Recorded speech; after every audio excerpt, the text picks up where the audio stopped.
Hello friends, welcome to this new lecture of the topic numerical integration. In the last few lectures we seen the examples of numerical integrations. We solved that examples of numerical integrations by using three formulae, that is trapezoidal rule, Simpson's 1/3 rule and Simpson's 3/8 rule. Varieties of examples are taken, varieties of examples घेतलेले आहेत. प्रत्येक example मध्ये काही ना काही ते variety आहे. काय व्हरायटी आहे त्या प्रत्येक एक्झाम्पलचं वेगळेपण काय आहे हे आपण ज्या त्या एक्झाम्पल्स वेळे सांगितलेलं आहे. ते वेगळेपण त्या व्हरायटीज व्यवस्थित लक्षात घ्या. ते व्हिडिओज पाठीमागचे जे व्हिडिओ लेक्चर्स आहेत, पाठीमागचे 3-4 जे व्हिडिओ लेक्चर्स आहेत, पहिल्या व्हिडिओ लेक्चर मध्ये आपण फक्त फॉर्म्युली बघितली होती. दुसऱ्या आणि तिसऱ्या तिथनं पुढे लेक्चर मध्ये आपण एक्झाम्पल्स पाहिली होती. जेवढे एक्झाम्पल घेताल तेवढे कमी आहे. ओके, आपण त्यातल्या त्यात प्रत्येक एक्झाम्पल असं निवडले की याच्यामध्ये काही ना काही ते वेगळेपण आहे, काही ना काही ते व्हरायटी आहे. ओके, ते एक्झाम्पल सगळे आपण बघितलेले आहेत. जेव्हा मी पहिलं लेक्चर घेतलं होतं की ज्याच्या वेळेस मी सांगितलं होतं की हे फॉर्म्युले आहेत ते आपण आता डायरेक्ट घेऊयात. त्याच्यामध्ये general quadrature formula, trapezoidal rule, Simpson's 1/3 rule आणि सिम्पसन्स 3/8 रूल हे आपण डायरेक्ट घेतले होते आणि त्या फॉर्म्युल्याचा उपयोग करून आपण एक्झाम्पल सोडवले होते. त्यावेळेस मी सांगितलं होतं की याचे थेरॉटिकल प्रूफ सुद्धा अपेक्षित आहेत. म्हणजे हे फॉर्म्युले कुठून आले, त्यांचं डेरिव्हेशन काय आहे हे सुद्धा अपेक्षित आहे. ओके, आता ते डेरिव्हेशन आपण पाहणार आहोत. ओके, डेरिव्हेशन ते फॉर्म्युले डिराइव्ह कुठून झाले, ऍक्च्युअल आपण वापरले ते फॉर्म्युला वापरून गणित सोडवणं फार सोपं आहे. जर तुम्ही फॉर्म्युला पाठ केला, त्या फॉर्म्युल्यामध्ये जर किमती टाकल्या तर डेफिनेटली करेक्ट कॅल्क्युलेशन्स करून तुम्ही करेक्ट आन्सर कडे पोहोचताय, करेक्ट आन्सरला पोहोचताय. आतापर्यंत आपण एक्झाम्पल सोडवलेले आहेत, त्यात काही अडचण नाहीये. पण थेरॉटिकल मॅथमॅटिक्सच्या पेपरमध्ये थेरॉटिकल क्वेश्चन्स पण विचारले जातात. म्हणजे derive general quadrature formula, derive trapezoidal rule, derive Simpson's 1/3 rule किंवा डिराइव्ह सिम्पसन्स 3/8 रूल. तसं पाठीमागच्या टॉपिक मध्ये डिराइव्ह आपण जे काही फॉर्म्युले होती इंटरपोलेशनचे तिन्ही फॉर्म्युले आपण डिराइव्ह केली होती. तशीच ह्या टॉपिक मध्ये न्यूमेरिकल इंटिग्रेशन या टॉपिक मध्ये जे काही आपण 4 फॉर्म्युले बघितले, 3 फॉर्म्युला आणि एक जनरल क्वाड्रेचर फॉर्म्युला, हे 4 फॉर्म्युले आपण जे बघितलेले आहेत, ज्यांचा वापर करून आपण एक्झाम्पल सोडवले आहेत, ते फॉर्म्युले आपल्याला डिराइव्ह करायचे आहेत. Thus, in the today's lecture, in this particular lecture, we are going to derive first of all the general quadrature formula for equidistant ordinates. Okay, so let us derive general quadrature formula for equidistant ordinates. General quadrature formula for equidistant ordinates. Question may be asked like this: derive general quadrature formula for equidistant ordinates. Okay, general quadrature formula derive करा असा question सुद्धा विचारू शकतात. तो general quadrature formula काय आहे बघूयात. आपल्याला माहिती आहे, आपण first lecture of the numerical integration मध्ये पाहिलं होतं पहा. General quadrature formula is the best. या जनरल क्वाड्रेचर फॉर्म्युल्यामध्ये जर मी n = 1 टाकलं तर ट्रॅपेझॉइडल फॉर्म्युला मिळणार आहे, n = 2 टाकलं तर सिम्पसन्स 1/3 रूल मिळणार आहे. आणि if I put n = 3 in the general quadrature formula, then I will get Simpson's 3/8 rule. म्हणजे तिन्ही रूल जर आपल्याला डिराइव्ह करायचे असतील तर जनरल क्वाड्रेचर फॉर्म्युला पर्यंतचं प्रूफ तिन्ही डेरिव्हेशन साठी सेम असेल. ओके, एक तर हा फॉर्म्युला सेपरेट विचारला जाईल, नसेल तर त्या तिन्हीपैकी एखादा फॉर्म्युला सुद्धा विचारला जाऊ शकतो. तर तिन्ही फॉर्म्युले प्रूव्ह करायचे असतील जनरल क्वाड्रेचर फॉर्म्युल्याचं प्रूफ आपल्याला लिहिणं गरजेचंच असेल. ठीक आहे, तो जनरल क्वाड्रेचर फॉर्म्युला आपण डिराइव्ह करूयात. Okay, next one. आपल्याला माहिती आहे जनरल क्वाड्रेचर फॉर्म्युला हा कशासाठी वापरतात, कोणत्या टॉपिक मधला आहे? येस, इंटिग्रेशन या टॉपिक मधला आहे. म्हणजे यामध्ये आपल्याला डेफिनेट इंटिग्रेशनच्या किमती काढायच्या असतात, न्यूमेरिकल व्हॅल्यूज काढायच्या असतात. त्यामुळे लेट आपण जे काही इंटिग्रेशन आहे ते आय म्हणून घेऊयात. Let I is equal to theoretical integration as you know very well, integration from a to b f of x dx. Okay, integration from a to b f of x dx. Suppose this is equation number 1. ह्याला समजा मी equation number 1 म्हणतो. Now आता आपल्याला माहिती आहे numerical integration या topic मध्ये आपण f of x हा जो इंटिग्रँट असतो, तो इंटिग्रँट जरी दिलेला नसेल तरी सुद्धा आपण value of the definite integration काढू शकतो. ओके, नाउ जर आपल्याला इंटिग्रँट ज्याचं इंटिग्रेशन घ्यायचंय तो इंटिग्रँट जर माहित असेल तर आपल्याला 12th मध्ये जे काही इंटिग्रेशन टॉपिक मध्ये झालेले फॉर्म्युले आहेत त्यांचा वापर करून आपण easily value of the definite integration काढू शकतो. या न्यूमेरिकल मेथड या टॉपिक मध्ये ऍडव्हान्टेज काय आहे आपण पहिल्या लेक्चरला सांगितलं होतं. We can find out the value of definite integration even when the integrand is not given to you. Integrand माहित नसताना सुद्धा आपण इंटिग्रेशनची व्हॅल्यू डेटानुसार काढू शकतो. ठीक आहे. म्हणजे इथे जर 12th मध्ये आपल्याला माहिती आहे इंटिग्रँट, समजा आपल्याला हे इंटिग्रेशन सोडवायचं असेल, integration from something to something, समजा 0 to 5 what it may be, समजा काहीतरी असेल x raised to 5 dx, हे तुम्हाला सोडवायचं असेल तर रूल प्रमाणे x raised to 5 चं इंटिग्रेशन काय तुम्हाला माहिती आहे, x raised to 6 divide by 6, x raised to n plus 1 divide by n plus 1. त्याच्यानंतर लिमिट आपण ब्रॅकेटला देत असतो, नंतर upper limit minus lower limit करत असतो आणि फायनाइट डेफिनेट व्हॅल्यू आपण काढत असतो. दॅट यू नो व्हेरी वेल. म्हणजे इंटिग्रँट जसं इंटिग्रेशन घ्यायचंय तो इंटिग्रँट म्हणजेच एफ ऑफ एक्स जर तुम्हाला माहित असेल तर 12th मध्ये माहित असणाऱ्या फॉर्म्युलीचा उपयोग करून तुम्ही इंटिग्रेशनची व्हॅल्यू इझिली काढू शकता. ठीक आहे. म्हणजे जर 12th मधले इंटिग्रेशनचे फॉर्म्युली तुम्हाला वापरायचे असतील तर what is the basic need? Yes, we must know the integrand f of x. F of x हे फंक्शन, एफ ऑफ एक्स हा इंटिग्रँट तुम्हाला माहित असणं गरजेचं आहे. जर एफ ऑफ एक्स हा इंटिग्रँट जर तुम्हाला माहित झाला तर 12th मध्ये माहित असणाऱ्या फॉर्म्युलेचा उपयोग करून तुम्ही value of definite integration easily काढू शकता. आता इथे न्यूमेरिकल मेथड मध्ये हे समजा मला इंटिग्रेशन सोडवायचं असेल, integration from a to b f of x dx, हे इंटिग्रेशन मी सोडवू शकतो का 12th मधला रूल वापरून? येस, ऑफकोर्स सोडवू शकणार नाही. का सोडवू शकणार नाही? कारण इथे एफ ऑफ एक्स हा इंटिग्रँट, ज्याचं इंटिग्रेशन घ्यायचंय तो इंटिग्रँट काय आहे मला माहित नाही. म्हणजे पहिल्यांदा मला इंटिग्रँट एफ ऑफ एक्स हा माहित करून घ्यावा लागेल.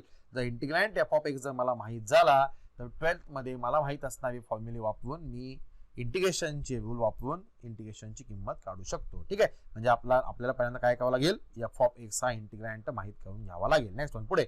आता इंटिग्रँट माहित करून कसा घेणार, एफ ऑफ एक्स ची व्हॅल्यू काय घेणार?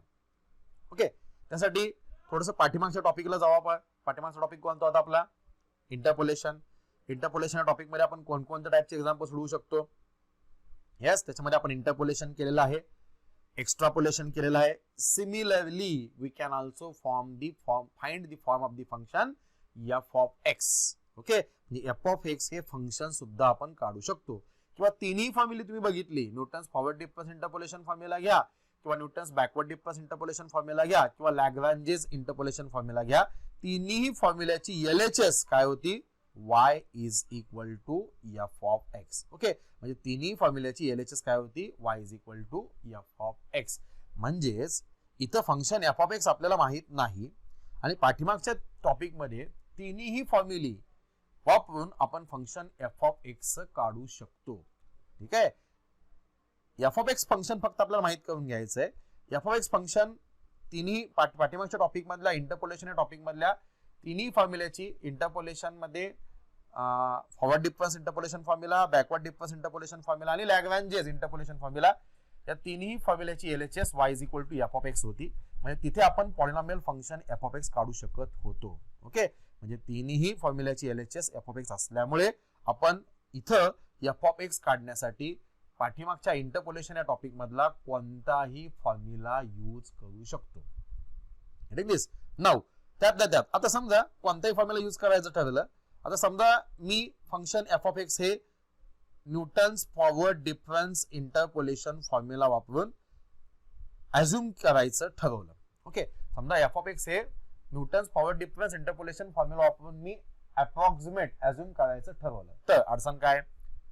आपल्याला माहिती आहे Newton's forward difference interpolation formula जर वापरायचा असेल what is the necessary thing, what is the basic thing?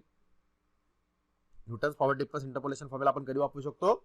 Only when the given data is equally spaced. Okay, जेव्हा दिलेला डेटा हा इक्वली स्पेस्ड असेल त्याच वेळेस आपण Newton's forward difference interpolation formula वापरून function F of x approximate करू शकतो. ठीक आहे. दिस कुठून थिंकिंग कसं करतोय पहा. फंक्शन एफ ऑफ एक्स काय मला माहित नाहीये, ते मला माहित करून घ्यायचंय. ते माहित करून घेण्यासाठी मी Newton's forward difference interpolation formula वापरायचा ठरवला. नाव पुढे अडचण काय? Newton's forward difference interpolation formula जर वापरायचा असेल तर I need a data which is equally spaced. Okay, equally spaced डेटाची मला आवश्यकता आहे. आता व्ह्यूअर्स थिंकिंग, जर माझ्याकडे इक्वली स्पेस्ड डेटा असेल तर Newton's forward difference interpolation formula वापरून मी फंक्शन एफ ऑफ एक्स घेऊ शकतो आणि जर मला फंक्शन एफ ऑफ एक्स माहित झालं तर 12th मधला कोणताही माहित असणारा इंटिग्रेशनचा फॉर्म्युला वापरून मी व्हॅल्यू ऑफ द इंटिग्रेशन काढू शकतो. गेटिंग दिस? उलटा प्रवास म्हणजे आपल्याला काय करावं लागेल, इक्वली स्पेसचा डेटा पहिल्यांदा मिळवावा लागेल. तो कसा मिळवायचा मूळच्या एक्झाम्पल मध्ये येऊयात. येस, इक्वली स्पेसचा डेटा मिळवावा लागेल. तो कसा मिळवूयात, त्यासाठी वी डिवाइड. कसं डेव्हलपमेंट करतोय पहा, कोणतेही प्रूफ पार्ट करायचं नाही, डेव्हलप करायचं. We divide the interval of integration a to b into n equal subintervals, n equal subintervals by using the formula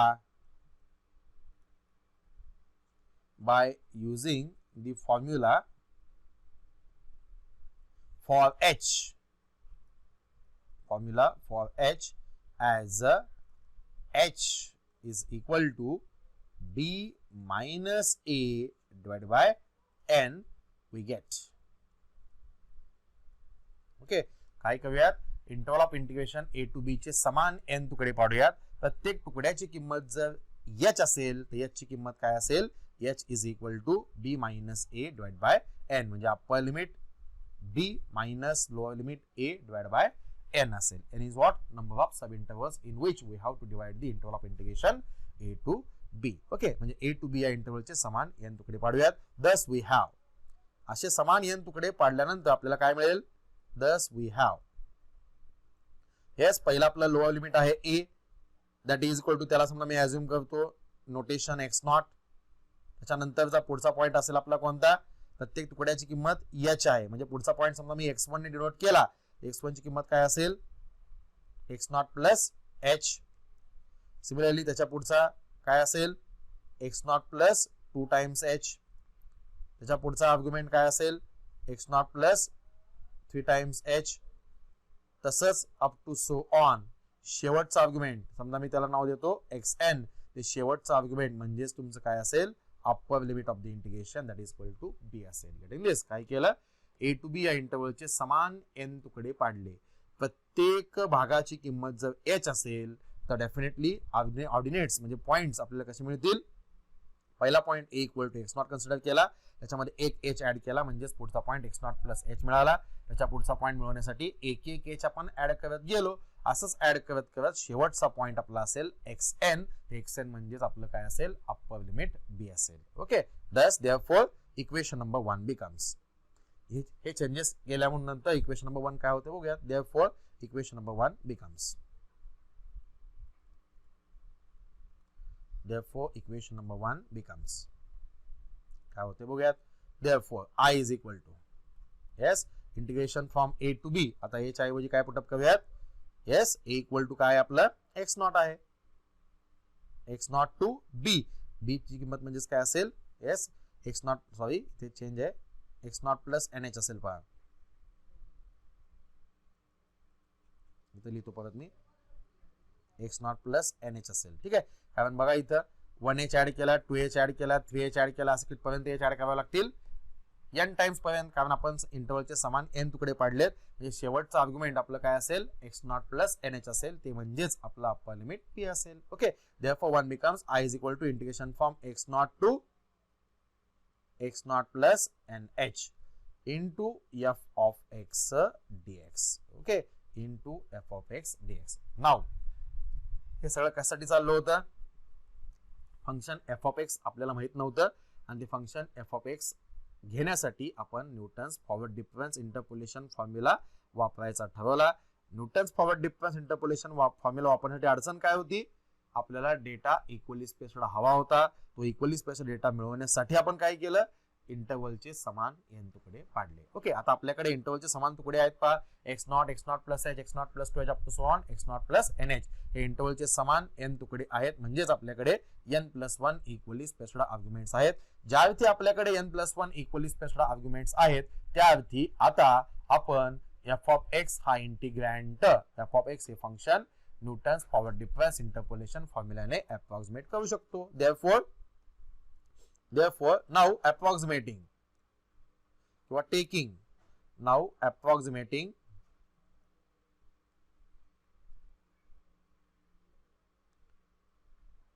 approximating function f of x by using Newton's forward difference interpolation formula we get. तुम्ही फुल form मध्ये लिहा, असा कोणता standard short form नाहीये, फुल form मध्ये लिहायचं. मी इथे time save करतोय. by using Newton's forward difference interpolation formula we get I is equal to, yes, integration from x naught to x naught plus nh remains as it is. f of x, now approximate that function f of x by using Newton's forward difference interpolation formula. Newton's forward difference interpolation formula काय आहे, that you know very well. What is that? Yes, f of a plus u into delta f of a plus u into u minus 1 divided by 2 factorial into delta square f of a plus u into u minus 1 into u minus 2 divided by 3 factorial into delta raised to 3 f of a plus dot dot dot dot dot bracket complete dx जसा आहे तसा. Okay, फक्त या f ची किंमत मी Newton's forward difference interpolation formula वापरून put up केली. गेट इन दिस, इथपर्यंत समजतंय. Very simple thing. आता इथून पुढे सगळं मेकॅनिकल आहे. बघूयात काय काय. देअरफॉर फक्त मी इथं सिम्बॉल चेंज करतो. Therefore I is equal to integration from x naught to x naught plus nh, limits as it is, no change.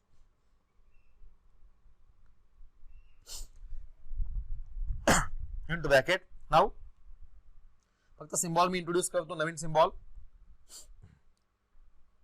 f of a is equal to, मी समजा सिम्बॉल y नॉट इंट्रोड्यूस केला. आपल्याला माहिती आहे a म्हणजे पहिला argument असतं. जर a इक्वल टू मी x नॉट कन्सिडर केलं तर या आर्ग्युमेंटची करस्पॉन्डिंग एंट्री म्हणजेच y is equal to f of x naught असतं आणि y is equal to f of x naught is equal to f of a is equal to symbol मी introduce केला y naught. ठीक आहे, म्हणजे f of a च्या ऐवजी समजा मी y नॉट हा सिम्बॉल यूज केला.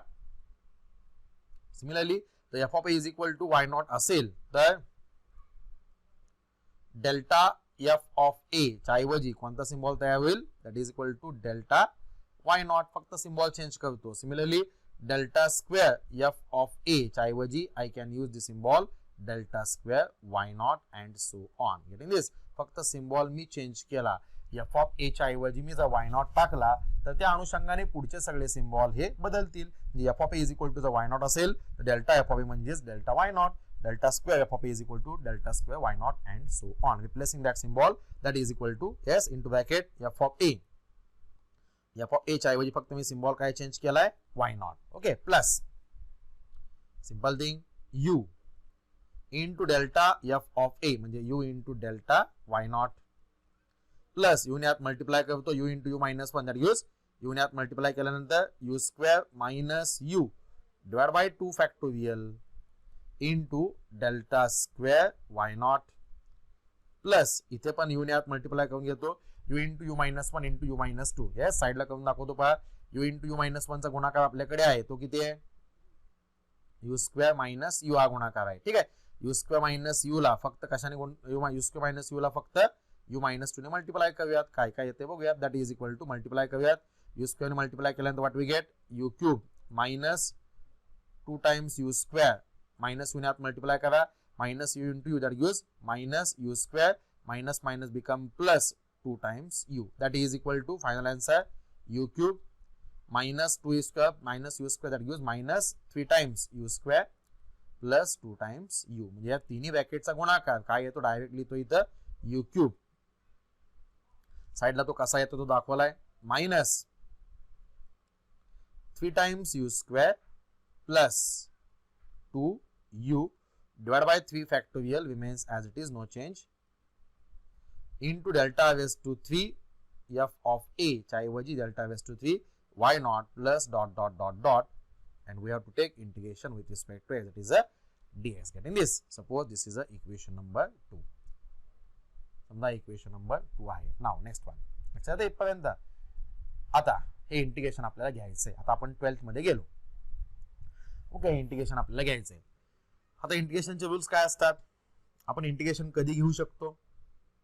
Simple thing, what are the rules of the integration. इंटिग्रेशनचे रूल्स काय आहेत, Yes, we can take the integration, we can evaluate the given integration only when the variables are throughout same.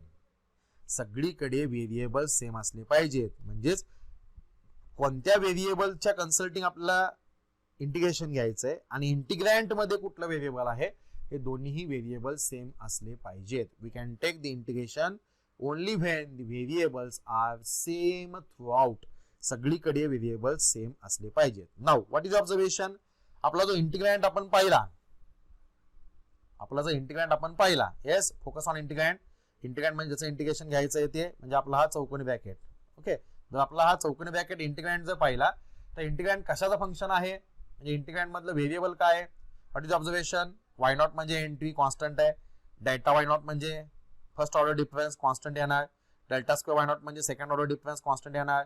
Similarly delta raise to 3 y not सुद्धा constant आहे. म्हणजे variable कोण आहे इथं? You.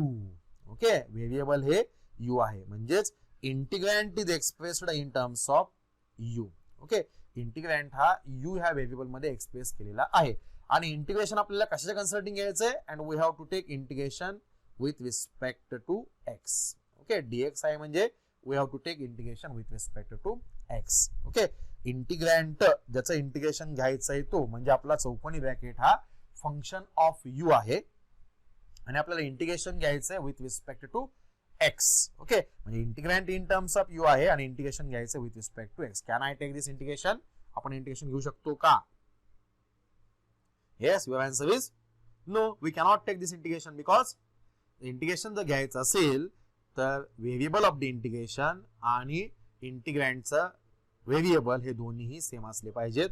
इथं हे व्हेरिएबल्स वेगवेगळे आहेत. इंटिग्रँटचं व्हेरिएबल आहे यू आणि आपल्याला इंटिग्रेशन घ्यायचं with respect to x. Therefore we can't take integration. हे इंटिग्रेशन आपण घेऊ शकत नाही. आता ते इंटिग्रेशन घ्यायचं असेल तर काय केलं पाहिजे? Variables throughout must be made equal. सगळे व्हेरिएबल्स सेम केले पाहिजेत. व्हेरिएबल्स सेम केले पाहिजेत म्हणजे इथं काय काय पर्याय आहेत? एक तर हा यू मधला सगळा इंटिग्रँट इन टर्म्स ऑफ एक्स घेऊन जावा, एक्स मध्ये कन्वर्ट करा, किंवा हा जो डीएक्स आहे तर डीएक्स ची किंमत फक्त इन टर्म्स ऑफ यू काढा म्हणजेच इन टर्म्स ऑफ डीयू काढा. दोन पर्याय आहेत. एक तर हा जो सगळा चौकोनी ब्रॅकेट आहे की जो यू मध्ये एक्सप्रेस केलाय त्याची किंमत इन टर्म्स ऑफ एक्स काढा, त्याचं transformation in terms of x करा, किंवा जो डीएक्स आहे त्या डीएक्स ची किंमत इन टर्म्स ऑफ डीयू काढा. हे दोन पर्याय अवेलेबल आहेत. पैकी सोपा कोणता आहे? या सगळ्या चौकोनी ब्रॅकेट मधल्या सगळ्या टर्मचं रूपांतर एक्स मध्ये करण्यापेक्षा डीएक्स च्या एकाचीच किंमत इन टर्म्स ऑफ डीयू काढणं कधीही सोपं आहे. ओके, म्हणजे डीएक्स ची किंमत इन टर्म्स ऑफ डीयू आपल्याला काढणं कधीही सोपं आहे. म्हणजे काय करायला लागलोय पहा इथं? येस, डीएक्स च्या ऐवजी आपण डी आणायला लागलोय. म्हणजे काय करायला लागलोय? पहिल्यांदा व्हेरिएबल ऑफ इंटिग्रेशन होतं एक्स आणि आता आपण ते बदलून व्हेरिएबल ऑफ इंटिग्रेशन करायला लागलेलो आहे यू. ओके, म्हणजे एक्स मधलं जे इंटिग्रेशन आहे त्याचं व्हेरिएबल बदलून आपण यू मध्ये कन्वर्ट करत आहोत. म्हणजेच आपण इंटिग्रेशनचं व्हेरिएबल चेंज करत आहोत. आणि माहिती आपल्याला 12th मध्ये आपल्याला झालेलं आहे, whenever we are going to change the variable of the integration at that time what we do? जेव्हा आपल्याला इंटिग्रेशनच्या व्हेरिएबल चेंज करायचे असतात तेव्हा आपण काय करतो? Yes, we have to make use of proper substitution. ठीक आहे, प्रॉपर सबस्टिट्यूशनचा आपल्याला वापर करायला पाहिजे. जेव्हा जेव्हा आपण इंटिग्रेशनचं व्हेरिएबल बदलत असतो तेव्हा आपण प्रॉपर सबस्टिट्यूशनचा वापर करायला पाहिजे. तो कसा करायचा बघूयात. सबस्टिट्यूशन म्हणजे काय असते? Simple thing. Newton's power difference formula एवढाच आहे का? नाही, त्यासाठी अलॉंग विथ काय आहे? यू पण आहे. तो जो फॉर्म्युला फॉर यू आहे इंटरपोलेशनचा तो फॉर्म्युला फॉर यू म्हणजेच इथं आपली सबस्टिट्यूशन असेल. Getting this? Formula for you म्हणजेच आपली इथं सबस्टिट्यूशन असेल. देयरफॉर पुट आपण व्हेरिएबल बदलून घेऊन चाललोय पहा. Therefore put u is equal to x minus a होतं. ए म्हणजे आपलं पहिला आर्ग्युमेंट. पहिला आर्ग्युमेंट इथं काय असेल? X not divided by h. Getting this? हा फॉर्म्युला फॉर यू होता. तो जो फॉर्म्युला फॉर यू आहे तीच इथं सबस्टिट्यूशन आहे. Therefore put u is equal to x minus x naught divide by h. Therefore yes, आता आपल्याला du ची किंमत काढायची. du ची किंमत काढण्यासाठी याला डिफरन्शिएशन करूया. Therefore differentiating with respect to x we getting this 12th standard मध्ये इंटिग्रेशन टॉपिक मध्ये झालेलं आहे. with respect to x derivative घेऊया. therefore derivative of u with respect to x म्हणजेच du by dx is equal to 1 upon h constant remains as it is, 1 upon h constant remains as it is into bracket x with respect to x derivative काय असेल 1 minus x naught is a constant and derivative of constant is a 0, that is 1 minus 0. From this our interest is in dx, therefore dx ची किंमत काढूयात s तितकाच गुणाकार करतो, therefore dx is equal to h into du. Getting this? अशा पद्धतीने आपल्याला dx ची किंमत in terms of du मिळालेली आहे. ती काय मिळालेली आहे h into du. Getting this? Okay. Now अजून एक गोष्ट आपण करत होतो बघा 12th मध्ये, इथं आपण व्हेरिएबल ऑफ द इंटिग्रेशन जे x होतं ते आता पूर्णपणे u मध्ये शिफ्ट करायला लागलेलो आहोत. आणि आपल्याला माहिती आहे whenever we are going to change the variable of the integration, at that time we have to change the limits of our old integration. जेव्हा आपण सबस्टिट्यूशन करत असतो इंटिग्रेशनला तेव्हा डेफिनेटली आपण व्हेरिएबल बदलत असतो, आणि जेव्हा आपण व्हेरिएबल इंटिग्रेशनचं बदलत असतो तेव्हा आपल्याला नवीन लिमिट्स फाइंड आउट करावे लागत असतात. 12th मध्ये आपल्याला झालेलं आहे. ठीक आहे, नवीन लिमिट्स बघूयात काय असतील. हे जे जुने लिमिट्स आहेत ते कशाचे आहेत, x naught to x not plus n h s x चे आहेत. आता आपण व्हेरिएबल कशात घेऊन चाललोय u मध्ये, त्यामुळे आपल्याला u चे लिमिट्स काढावे लागतील. काढूयात when, काढूयात नवीन limits. when yes this x tends to x not, जेव्हा x ची किंमत x नॉट असेल at that time this u tends to, ठीक आहे, जेव्हा x ची किंमत x नॉट झाली असेल तेव्हा u ची किंमत काय असेल, सरळ या u च्या सबस्टिट्यूशन मध्ये x equal to x naught टाका, u मध्ये जर x equal to x naught टाकलं तर काय मिळेल x naught minus x naught, that gives 0. म्हणजे when x tends to x naught at that time u tends to 0, and when x tends to upper limit that is the x not plus nh at that time u tends to, ठीक आहे, म्हणजे जेव्हा x ची किंमत ही x not plus nh झाली असेल तेव्हा u ची किंमत काय असेल बघूयात. सरळ u मध्ये x equal to x not plus nh टाका, therefore u इक्वल टू काय होईल बरोबर x च्या ऐवजी x नॉट प्लस nh टाकतो, x not plus nh minus x naught जसं आहे तसं डिवाइड बाय h असेल. Okay, that is equal to x naught gone, what is remaining nh divide by h, आणि nh डिवाइड बाय h म्हणजेच nn gone, what is remaining only h gone, what is remaining only yes h निघून जाईल, फक्त काय राहत आहे is equal to n. Getting this? जेव्हा x ची किंमत ही x नॉट प्लस nh असेल at that time u tends to n असेल. गेटिंग दिस? अशा पद्धतीने आपल्याला जे जुनी लिमिट्स x चे होते x naught to x not plus nh ते बदलून आता u मध्ये लिमिट्स मिळालेले आहेत, काय असतील 0 to n. Therefore with this substitution above equation number 2 becomes, with these substitutions the above equation number 2 becomes, equation number 2 मध्ये बदल होईल. काय होईल बघूयात. Therefore I is equal to integration from x naught च्या ऐवजी आता काय असेल 0 to x naught plus nh च्या ऐवजी काय असेल s n असेल. Integrand remains as it is, integrand मध्ये काही बदल होणार नाही, तो इन टर्म्स ऑफ यू जसा आहे तसा y not plus u into delta y not plus u square minus u into delta square y not divide by 2 factorial, फक्त मी थोडं सिस्टमॅटिक लिहितो, प्लस हा u चा ब्रॅकेट जसा आहे तसा u cube minus 3 times u square plus 2u into delta raised to 3 y naught divided by 3 factorial remains as it is plus dot dot dot dot dot dot ha bracket close, and dx, the value of dx is in terms of u is calculated as a h into du. ठीक है, h into du. Now what is observation now?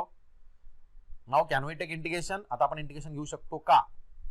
Yes, मगाशी problem काय होता, इंटिग्रँडचं variable आणि इंटिग्रेशनचं variable वेगळं होतं. आता तो प्रॉब्लेम आहे का? नाहीये. इंटिग्रँड हा in terms of u express केलाय आणि इंटिग्रेशन पण घ्यायचं आहे आपल्याला with respect to u. Okay, du with respect to u आपल्याला इंटिग्रेशन घ्यायचं आहे आणि इंटिग्रँड सुद्धा in terms of u express केलेला आहे. आता व्हेरिएबल्स आणि इंटिग्रँडचे व्हेरिएबल सेम झालेले आहेत, देअरफॉर आता आपण इंटिग्रेशन घेऊ शकतो. इंटिग्रेशन घेऊयात. Therefore I is equal to very simple integration घेतो. जेव्हा आपण इंटिग्रेशन घेत असतो तेव्हा लिमिट्स ब्रॅकेट्स देत असतो, that you know very well. ठीक आहे. इंटिग्रेशन ऑफ वाय नॉट एक वन स्टेप करतो.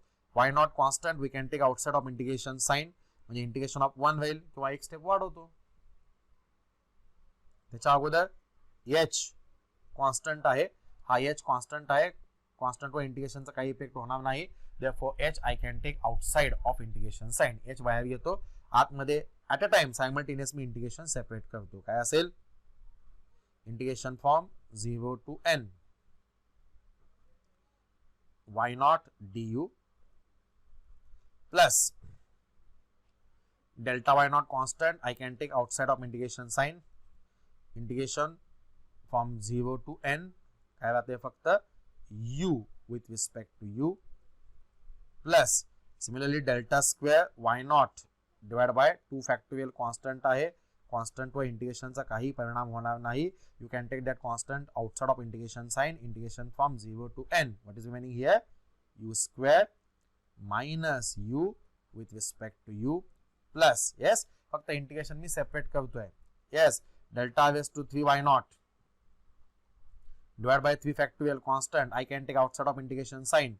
Integration from 0 to n. What is remaining in bracket? U cube minus 3u square plus 2u with respect to u plus dot dot dot dot dot. Getting this? Okay. Therefore, I equal to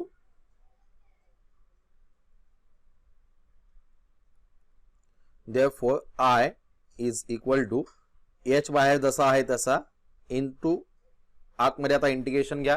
separate integration आपण separate केलेले आहेत. Now integration of y naught आपल्याला माहिती आहे 12th मध्ये integration झालेलं आहे. Constant we can take outside of integration sign.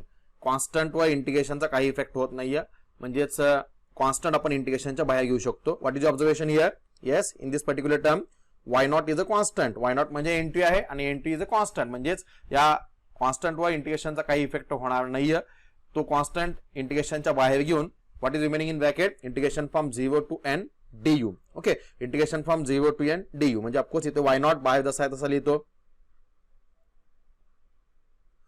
yes, into integration of 1 with respect to u is nothing but u. Okay, that you know very well.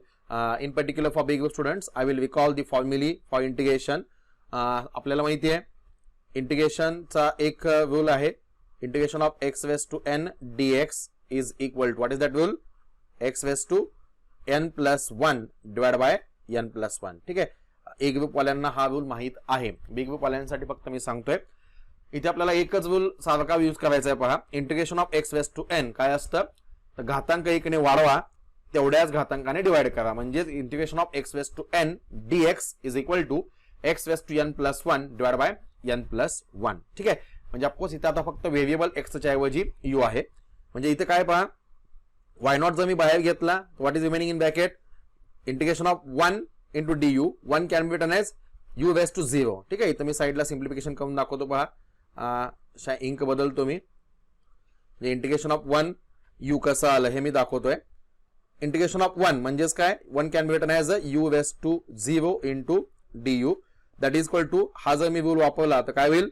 u raised to 0 plus 1 म्हणजेच 1 divided by 1 म्हणजेच याचं integration काय असेल? u असेल. Getting this? In particular for B group students. B group साठी हे मी पुन्हा सांगतोय, ए ग्रुप वाल्यांना हे माहिती आहे, वाय नॉट इंटिग्रेशनच्या बाहेर integration of 1 with respect to you that is a u असेल. Getting this? Similarly next one पुढे. येस, तसेच प्रत्येक टर्मचे इंटिग्रेशन घेऊयात. Yes, plus delta y naught constant इंटिग्रेशनच्या बाहेर आहेच आहे.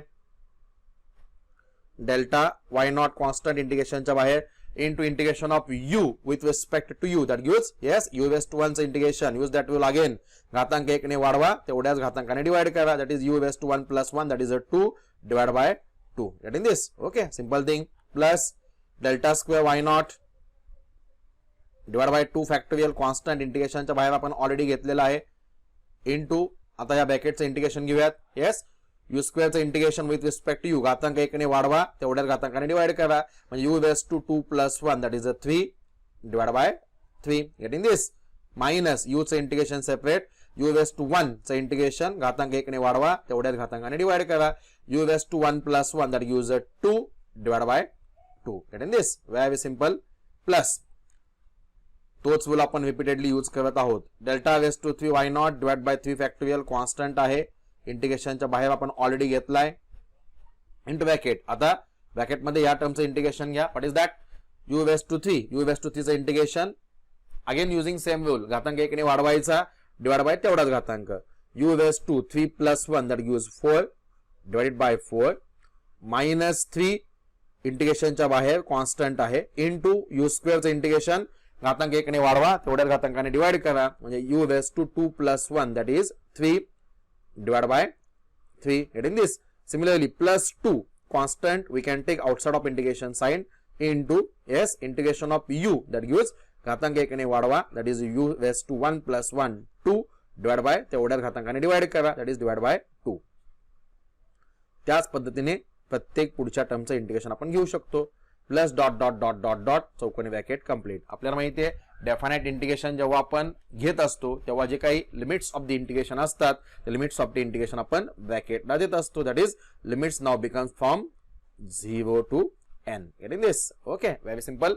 हा जो रिझल्ट आहे मी इकडे साइडला लिहिलाय पहा.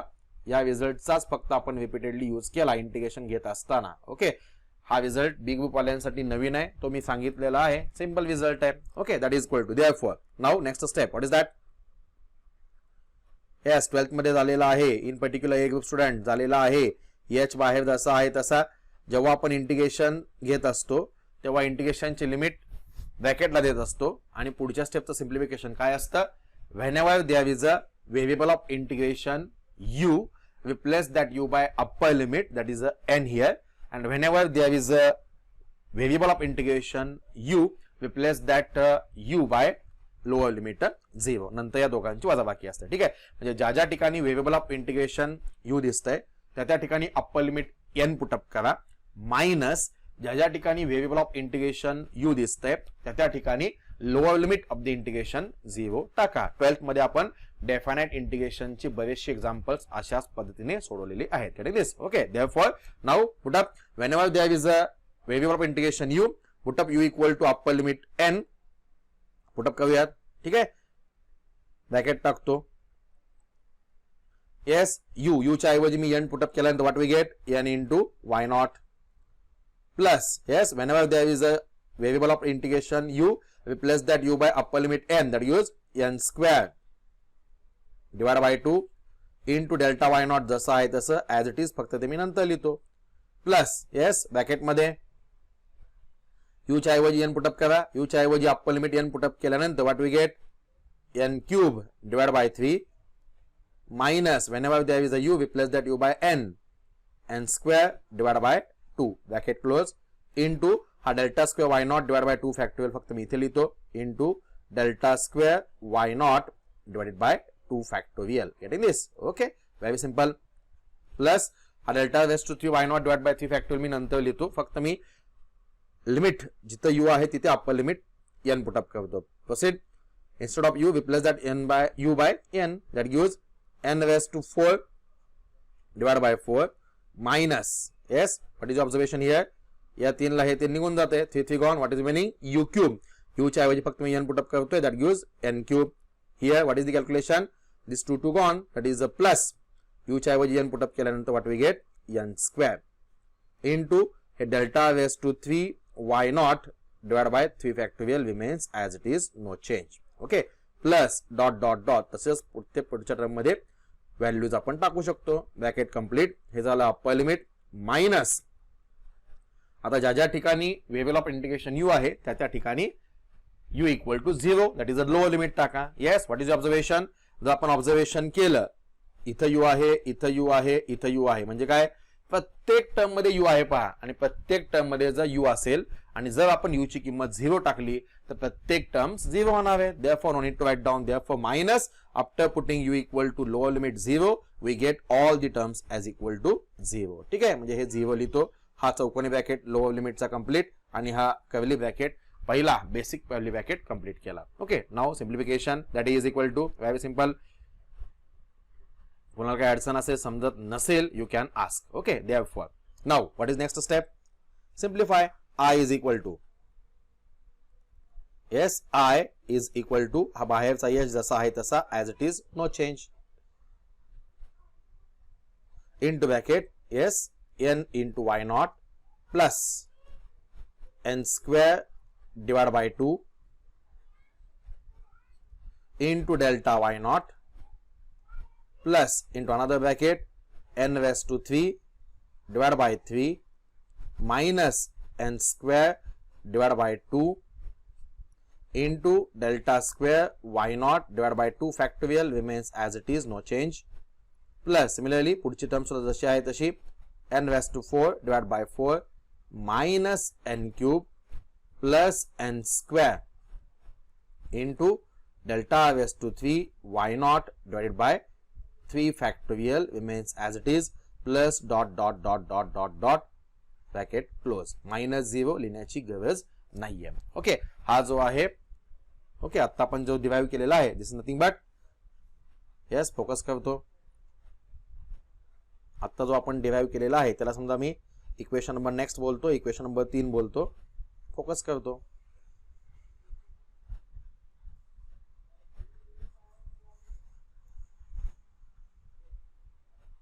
Yes equation number 3. Equation number 3 जे आहे this is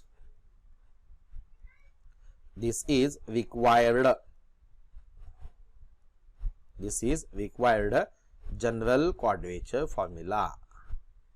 This is required general quadrature formula for equidistant ordinates. Getting this? हाच आपला general quadrature formula for equidistant ordinates आहे. Getting this? That is the required proof. याच general quadrature फॉर्म्युल्यामध्ये जर मी n equal to 1 टाकलं तर मला ट्रॅपेझॉइडल रूल मिळणार. If I put n is equal to 2 in this particular general quadrature formula, then I will get Simpson's 1/3 rule, and after putting n equal to 3 in this equation number 3, that is in this general quadrature formula, then I will get Simpson's 3/8th rule. ते rule काय आपल्याला माहिती आहे.